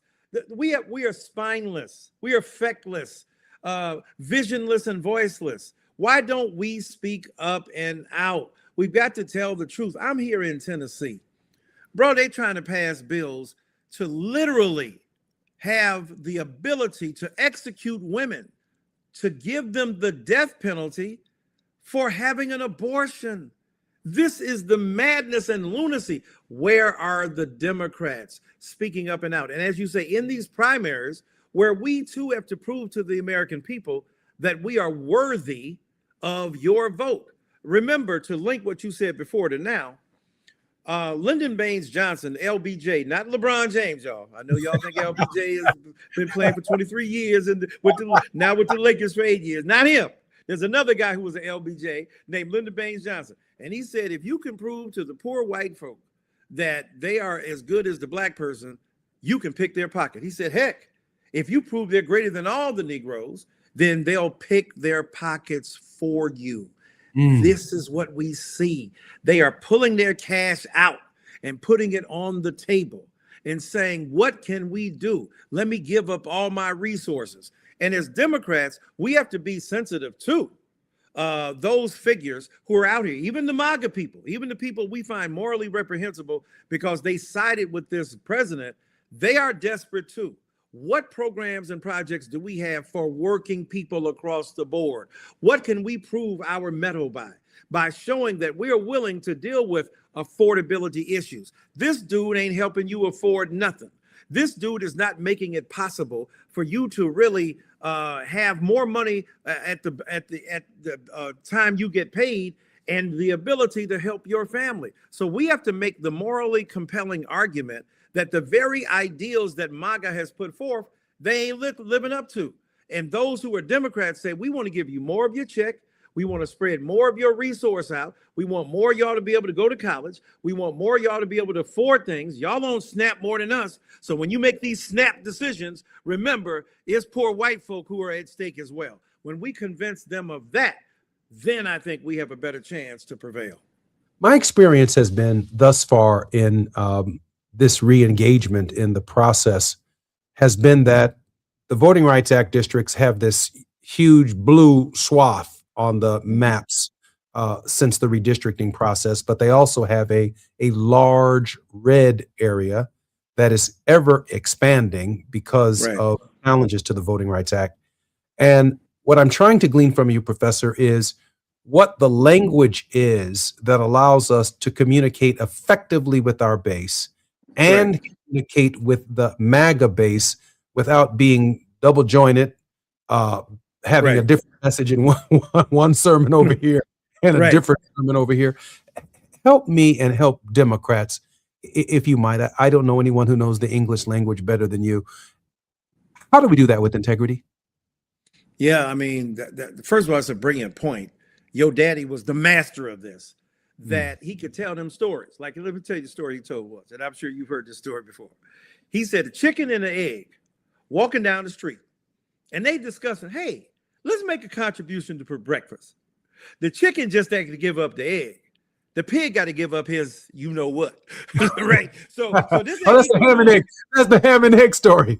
Come on, doctor. He said that ain't equal, bro. That ain't equal. It sounds equal. It's a ham and egg sandwich. Come on, Doc, and we the pig up in the story. So how do we stop being the pig and be the chicken, right? So we want to lay eggs, not lay our behinds. So the thing is, you tell poor white folk, we are not your enemy. We are not the opposition. We're in the same boat as you. What did Dr. King say? He retold it in, I think, his letter from a Birmingham jail. He's in jail in Birmingham, and the poor white people are coming up to him, Dr. King, you're wrong. He said, no or not, I'm right. They're going back and forth. Finally, what did Dr. King say? How much money do you make? And when that poor white jailer told him, hell, you need to be out here marching with us. So Dr. King was saying, we in the same boat, bro. And so when we can make the argument, the compelling argument that we can appeal to our base by saying we know what we're suffering. We know what deficits we face. We know that the Voting Rights Act is being rejiggered by a conscienceless constitution of court members who really would rather seek to undermine us than protect that. But we can tell poor white people too, it ain't just us though. When they start making the ability to vote by federalizing and nationalizing as they want to do, and then you can't vote on a Sunday, you can't vote on weekends, you can't vote with the kind of voter registration souls to the polls, y'all are at stake too. If we can make that compelling argument, we could do it. I need you to hold on 1 second. Democrats, I hope you're listening. I'm Jesse Jackson Jr. That's a compelling argument from Dr. Michael Eric Dyson. More on KBLA Talk 1580 when we come forward with the brilliant Dr. Michael Eric Dyson. It's afternoon drive time with Jesse Jackson Jr. Only on KBLA Talk 1580.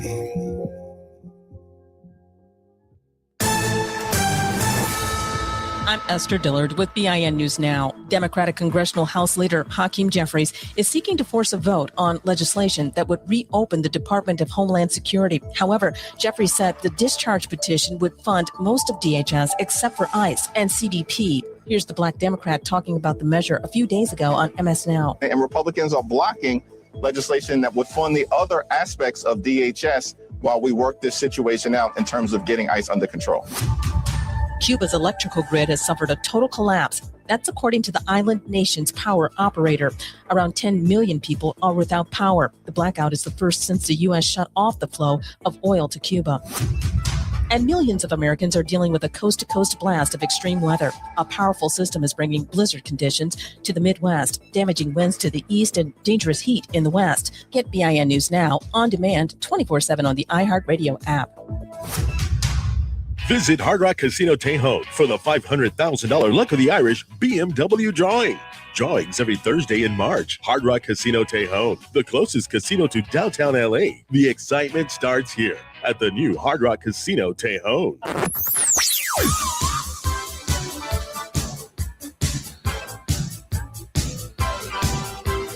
This is KBLA Talk 1580. Talk radio.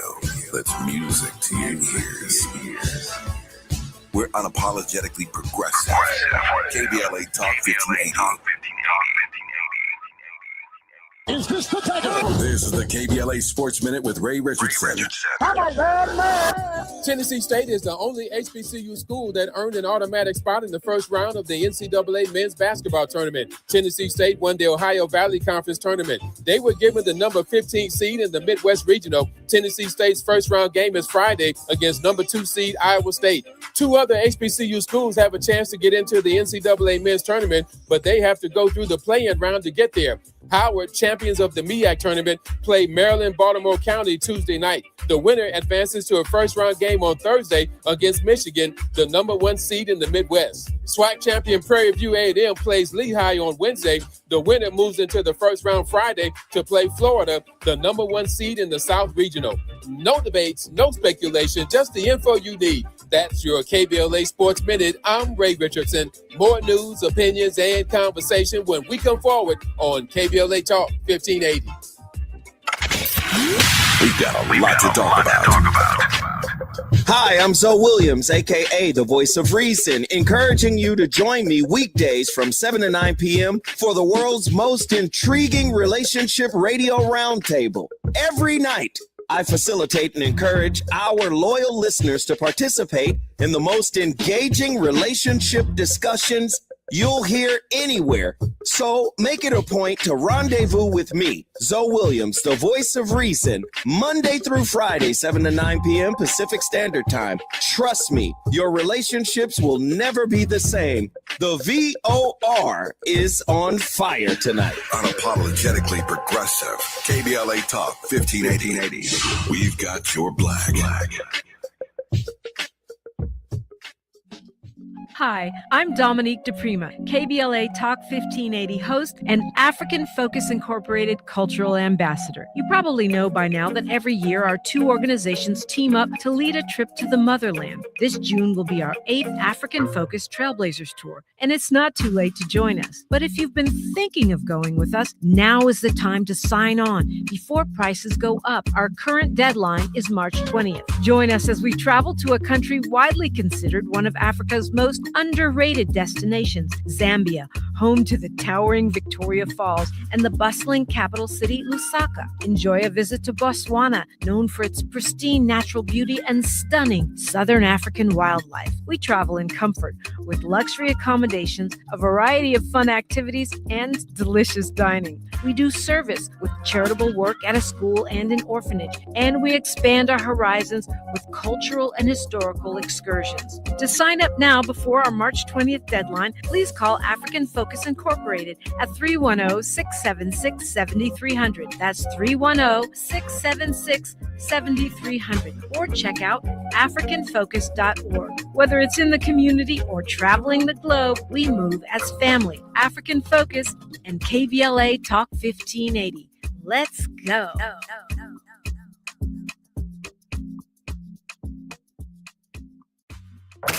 You're listening to Jesse Jackson Jr. on KBLA Talk 1580. The Jesse Jackson Jr. Show. The Jesse Jackson Jr. Show. The Jesse Jackson Jr. Show.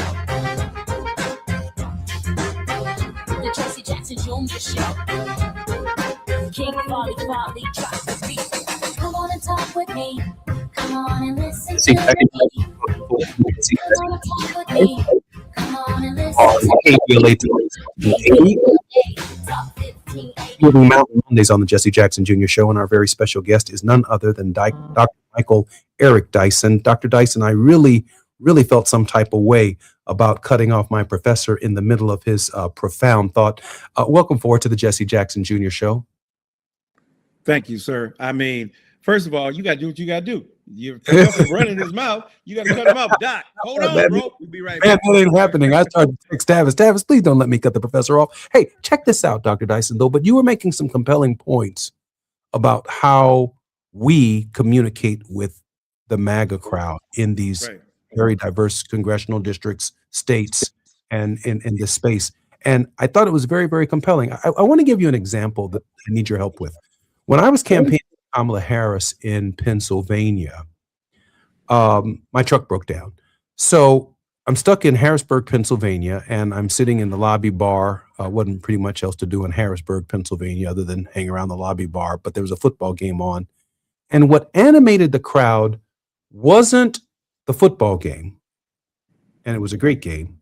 What animated the crowd were the commercials in between the football game, when they showed members of our coalition, people that we embrace, the LGBTQ community, for example, and these transgendered athletes would either be out swimming young girls or dunking on 8th grade girls in elementary school. And the animation from the people in the room was like, the language changed to hostility at Democrats because of the way those images were coming across and animating the crowd in what should have been an animated football game. And I'm wondering the language, Doc, that allows us as Christians to continue to embrace people and their differences, but at the same time, how we communicate that they have a right to belong no differently than anyone else has a right to belong in the coalition and in the great fabric that is America. But the way in which it was presented, Doc, I get the ham and egg justice. Right. But I'm thinking about Democrats who don't give as much thought to this as you do on how to keep people voting and consistent with their economic interests around the fold to regain control of Congress and these legislative bodies across the country. Help me, Dr. Dyson, with that compelling message. Yeah, well, nobody is, you're brilliant about this because you're about to go back to Congress after being out for a minute. You coming back. Don't call it a comeback. I've been here for years. So what's interesting is that, look, let's compare this to black people dating white folk, right? This is the kind of same paranoia. It's hard for y'all to think about this, but oh my God. Remember Dr. King said, we're not trying to be your brother-in-law, just your brother. Well, some trying to be the brother-in-law, dog. So the thing is, oh no, they tried to be the brother-in-law. They tried to be up there with mama, and they tried to get up all in the family. So, pun intended, with Carol O'Connor. So here's the thing. The paranoia that white people felt, these Negroes want to go to school with us. All right, the same outrage that we see against trans people, let me just stake it out for us here first, was the same paranoia against Negroes going to school with white folk, against black folk marrying white folk, and the like. Let's just be honest about that, number one. Number two, we got to ask, do you want the commercial or the product? Which one you want? Do you want to get what you want to get without everybody telling everybody everything you doing? You can't announce everything you doing and get what you want, because we're in a very tight bubble where if it's presented in a certain way, this is why they were hammering Vice President Kamala. They were running those messages about the Democrats just want a girl to be beat by a boy who you know has an unfair advantage over you. Now, we know that's poppycock. We know it's a very small percentage of trans athletes involved in these sports. However, let me say this. We have to, on the left and progressive side, be strategic about how we communicate our message. Agreed. And sometimes we got to admit we don't know. Now, I don't know all the ins and outs about trans women and participation in sports that seems patently unfair.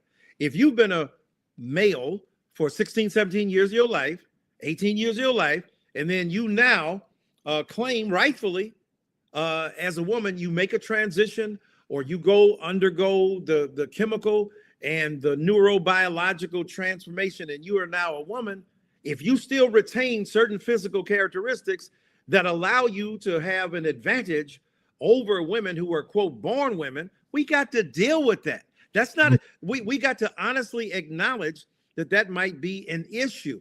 Could we have trans games the same way we have those who are other abled? Those who are other abled have games. Boys don't compete against girls in the usual universe of things. So we have to be reasonable and honest. Now, if we seek the answer and find the answer through science, through telling us this is a small percentage, this ain't a whole bunch, then we have to acknowledge that. But we can't pretend that it doesn't make sense to us, just as a commonsensical matter, for somebody who's been a man to now be a woman who now will compete with an unfair advantage. What's the answer? We got to tell the truth about it. And when we come up with that answer, we've got to be willing to abide by it. So we hold in control for the bigotry and bias we should put aside. But at the same time, we want justice and fairness to prevail. And we've got to balance that out. So there's this truth that we have to tell in arriving at that message, an acknowledgement that there may be unfair and there are, in many cases, unfair advantages. But then there's also the standard set by the architects, the 14th Amendment, and equal protection of the laws for all. And so you carve out this space, which might be the trans games. It carves out this space that there might be restrooms and showers for transgendered individuals who shouldn't be in a shower with young girls. One could argue, or vice versa, in a shower room with young men, because of that particular identification. And that's okay, is what you're saying. I'm saying, yeah, until we hear a better look, I'm open to an argument that says, Dyson, you sound like a 1950s bigot who was against something that 20 years later he regretted. I admit that. I admit that might be possible. But until such time that we are shown what those restrictions are that make sense to us morally, economically, and politically, then we have to hold out for the fact we could be wrong. We want to do the right thing, but let's find the right route to it. And we don't want to be unfair. Look, trans people can be homophobic, they can be sexist and patriarchal. Black people can be sexist and patriarchal. Just because we are a minoritized population doesn't mean that we have the ideal pathway toward what is just. So we have to be self-critical here. And we can't reactionarily react by saying everybody who wants to challenge the legitimacy of a particular pursuit within trans communities is automatically transphobic. Can't do that. We have to be open to and honest about those limitations that are placed upon us, not simply for political expediency, not just to win an election, but to do the right thing and to behave in a way that will honor trans humanity while also honoring the fairness of practice within our communities. I hope everyone's listening and taking notes, because we're trying to arrive at the language necessary to communicate and bridge some profound gaps that exist in our society. So much so that I know at the top of the next hour, the end of our show, Dr. Dyson is going to offer us his 3-minute word of hope. But I do want to continue this question of the compelling message. I had the privilege, along with members of my family, in light of Dad's expiration, to attend the State of the Union as guests of Hakeem Jeffries. And I saw something that I hadn't seen in 17 years in Congress, Dr. Dyson. I saw men and women, predominantly on the MAGA side of the aisle, standing and clapping and standing and clapping. I heard very little substantively from the President of the United States. And I thought, I did not see for a moment, and maybe this is the case, a bipartisan arrangement where dialogue like the one that we're having right now is taking place, or when we had dialogue in your classroom. I thought I saw a cult, Dr. Dyson. I thought I saw a cult of personality. I'd like to talk with you about that when we come forward. I'm Jesse Jackson Jr. More with the brilliant Dr. Michael Eric Dyson when we come forward. Democrats, I hope you're listening. While you're stuck in traffic, we can at least bring you up to speed on the news of the day. You're listening to Jesse Jackson Jr. only on KBLA Talk 1580.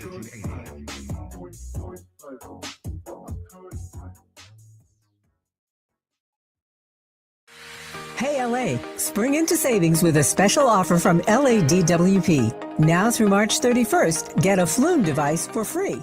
What's a Flume? It's an easy-to-install home water monitor and leak detector that helps you catch leaks early and track water use. Don't wait. Order your free Flume before March 31st at ladwp.com/FLUME. That's ladwp.com/FLUME. Carpal tunnel syndrome, heart failure that doesn't improve with common medicines. These are some signs and symptoms associated with ATTR-CM, or the cardiomyopathy of ATTR amyloidosis, a serious heart condition with symptoms that get worse over time. Amvuttra, vutrisiran, is a prescription medicine given by a healthcare provider that treats ATTR-CM in adults to reduce heart-related death, hospital stays, and urgent visits. In a clinical study, Amvuttra was proven to help people live longer and have fewer heart-related hospital stays and urgent visits over 3 years compared to placebo. Amvuttra lowers the amount of vitamin A in your blood, which can affect vision. Other side effects include pain in the arms or legs, pain in the joints, and shortness of breath. These are not all the possible side effects of Amvuttra. For prescribing information, call 1-833-256-2748 or learn more at amvuttra.com. Ask your doctor about Amvuttra for ATTR-CM. Good old-fashioned soul. Where you eating at? Hi, I'm Greg Doolin, inviting you to a special celebration of Women's History Month. Join KBLA Talk 1580 for its annual symposium, The State of Black Women in LA. Broadcast live from Doolin Soul Food on Crenshaw, Friday, March 27th, 6 a.m. to 9 a.m., moderated by Dominique DePrima. And yes, breakfast is just $15.80. Come get fed twice. Your stomach and your mind will thank you. We'll see you Friday morning, March 27th, 6 a.m. to 9 a.m. at Doolin Soul Food on Crenshaw for the State of Black Women in LA. Broadcast live only on KBLA Talk 1580.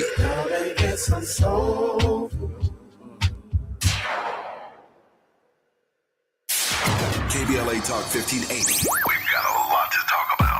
KBLA Talk 1580, connecting you with services and solutions. 10 Toes In serves as a mentorship and domestic violence prevention program. They support, educate, and empower couples during and after incarceration. They assist male returning citizens to re-enter society successfully and to help them maintain a healthy relationship with their romantic partner. They offer a mentorship support group for formerly incarcerated men.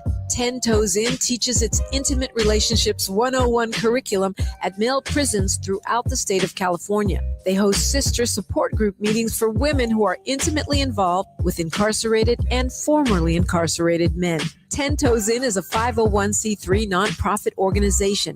To access their services or make a donation, please visit them online at 10toesin.org or find them on Facebook or Instagram. They are healing lives through relationships. This is a community call to action from KBLA Talk 1580. I can't believe how spotless my floors look after using the Swiffer Power Mop. No more dragging around a heavy mop and messy bucket. Now I get the same deep clean without all the work. Thanks to the powerful solution and scrubbing pad of the Swiffer Power Mop, dirt and grime don't stand a chance, and I don't break a sweat. Mic drop. Mop drop. Swiffer Power Mop. Swiffer Power Mop. A smarter way to mop. Try it or your money back. He's the son of a school teacher and Navy veteran who built a company worth billions and walked away from it. Tom Steyer, pledging to give away half of everything he earned to charity and fight for Californians. So when out-of-state corporations weren't paying their fair share of taxes, Tom Steyer led the fight for Prop 39 and won, earning California billions of dollars for our schools. Tom took on Big Oil to stop them polluting our air and water and smash them. Tom fought for free school lunches so no child goes hungry. Tom Steyer, strong enough to take on the special interests crushing us with the cost of living. As governor, Tom will stop Wall Street from buying up middle-class homes, lower utility rates by 25%, and ban corporate PAC money from our politics. Other politicians talk. Tom Steyer gets it done. Ad paid for by Steyer for Governor 2026. Now back to more of Jesse Jackson Jr. on KBLA Talk 1580. The Jesse Jackson Jr. Show. The Jesse Jackson Jr. Show. The Jesse Jackson Jr. Show. The Jesse Jackson Jr. Show. King Volley, drop the beat. Come on and talk with me. Come on and listen to me. Come on and talk with me. Come on and listen to me. KBLA Talk 1580. I'm Jesse Jackson Jr. Welcome forward to the Jesse Jackson Jr. Show on KBLA Talk 1580. Our very special guest is none other than Dr. Michael Eric Dyson, distinguished professor, gifted writer, prominent media personality. He's taught at some of the nation's most prestigious universities, including Princeton, Brown, and Georgetown, and is currently a distinguished university professor at Vanderbilt University. Dr. Dyson, welcome forward to the final segment of the Jesse Jackson Jr. Show. Thank you, sir. It's great to be here. What an Dr. honor. Dyson, I leave 3 minutes at the top of our show for our guests to offer a word of hope. Doc, but let me take, before we get to that point, let me raise this question because I think you're helping a lot of us in Dr. Michael Eric Dyson's classroom on compelling messages to communicate to the other side. Before the break, I was sharing with you that I had the honor of attending the State of the Union address, but I saw something that was different. Your classroom, when I was in college with you, I remember the dialogue being open. You had to bring some smoke now or had to know what you were talking about or you'd get it handed back to you. But it was a welcome dialogue and a welcome debate. I saw a cult, Dr. Dyson, of personality where the substance wasn't there. It wasn't policy driven. It was thus saith the president, thus saith the Lord, and everybody kind of fell in line. Democrats remained in their seats. They didn't engage it. And it just seems that under and in this cult of personality, the very dialogue that you're encouraging, which I find particularly compelling and I think very helpful to those of us who are trying to find the language to fight. Doc, help me with the cult of personality. How do we fight with a cult and in a cult of personality? That's a great point. The first thing is to acknowledge that all of us have been subject to that across the ideological spectrum, a continuum on either side. We've had figures. For instance, in our own community, when the great President Barack Obama was in office, it was difficult to get any purchase on critique, not nastiness. We ain't down for that. Not the hatefulness. We ain't down with that. But legitimate critique to say, hey, we might disagree with President Obama on this. And yet it was very difficult to find that space. It was That's very true. difficult to find. If you criticized him, you may not have seen yourself in a cult of personality, but that's exactly what the reaction was. You were challenging the cult of personality on the other side of the ideological spectrum. Thank you for bringing that to our attention, Dr. Dyson. I mean, it would be similar, and I know this would never happen, say at the funeral of a beloved figure who died, and some presidents spoke, and then the son of this beloved figure said, hey, the presidents didn't know this figure as well as his daughter, let her speak. But also there's a critical difference between political realities, which need to be uplifted, and the prophetic demand that criticizes all politics, even those on your side. See, for reference, Martin Luther King Jr. Speaking out against Vietnam War, where LBJ, who was his friend, was the recipient of his critique. So the cult of personality is on both sides. Now, the reason we know it so well on the other side, because we done had it on our side.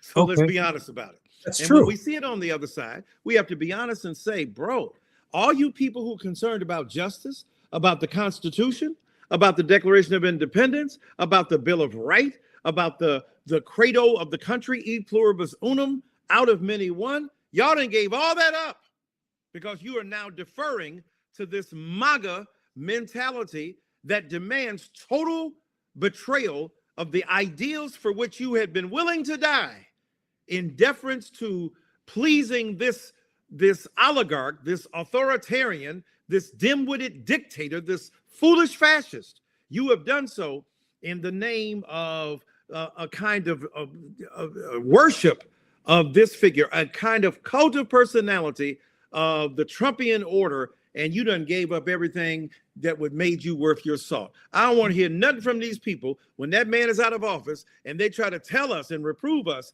because it's based upon the Constitution. You don't care about the Constitution. The real religion in America is whiteness for so many white brothers and sisters. The real political ideal is whiteness. The pursuit of that is very clear now with Stephen Miller and working along with Donald Trump in terms of the resurgence and recrudescence of white supremacy as the basis of America, American policy, American self-identity. So yeah, well, how we do it, we are self-critical. We look in the mirror and say, all of us should say, not my mother, not my father, but it's me, oh Lord, standing in the need of prayer. And we have to be self-critical so we can be critical of others as well. Very powerful, Dr. Dyson. Dr. Dyson, would you be kind enough to bless us with a word of hope on the final 3 minutes of our program? A man who was an inspiration to your father, who was an inspiration to me, Howard Thurman, said the following, and I'm paraphrasing: refuse the temptation to scale down your dreams to the event which you are now confronting. That event could be divorce. That event could be disagreement about politics. That event could be struggling in school. Whatever it is, Howard Thurman said, do not let that event exhaust your imagination about how you can respond. He said the following. He said, you're going to be either a prisoner of the event or you're going to be a prisoner of hope. And he said, the reason I choose to be a prisoner of hope is because our slave foremothers and forefathers imagined a different world beyond what we were able to see. And in imagining that world, they put forth an ideal that would never be realized in their time, but hope would deliver it on the wings of the morning. And so I choose to be a prisoner of hope. The hope that says, no matter what we're dealing with now, this ain't gonna last always. The other side ain't God. They have not seen God resign, which means God is still on the throne. Now, I disagree with people who say God put my man in, but didn't put your man in. Either God puts everybody in or God puts nobody in. I happen to believe God doesn't put anybody in office. We do. God gives us the criteria. I want somebody just. I want somebody fair. I want somebody that cares for the poor. We have to make up our minds as to who that person is. Don't blame God when the person who shows up ain't doing the right thing. And don't try to justify God doing your man or your woman a favor by putting them in. We do the work. So we are prisoners of the hope that says we will not be exhausted by what we see. And I end by saying this. Howard Thurman also said the following: you can go to the Atlantic Ocean. You can dip your glass in the Atlantic Ocean. It may be full of the Atlantic Ocean, but it ain't all the Atlantic Ocean. None of us has all the truth. Even if we're full of truth, we don't have all the truth. Be humble, recognize the need for self-reflection and criticism, and meet others where they are to take this nation where it needs to be. Man, oh man, oh man. Dr. Michael Eric Dyson, thank you so much for blessing all of us. I'm Jesse Jackson Jr. Thank you so much, Doc. Thank you for having me, my friend. Until we come forward tomorrow, it will be Election Day in the state of Illinois. I'm Jesse Jackson Jr. More on KBLA Talk 1580. KBLA 1580 Santa Monica.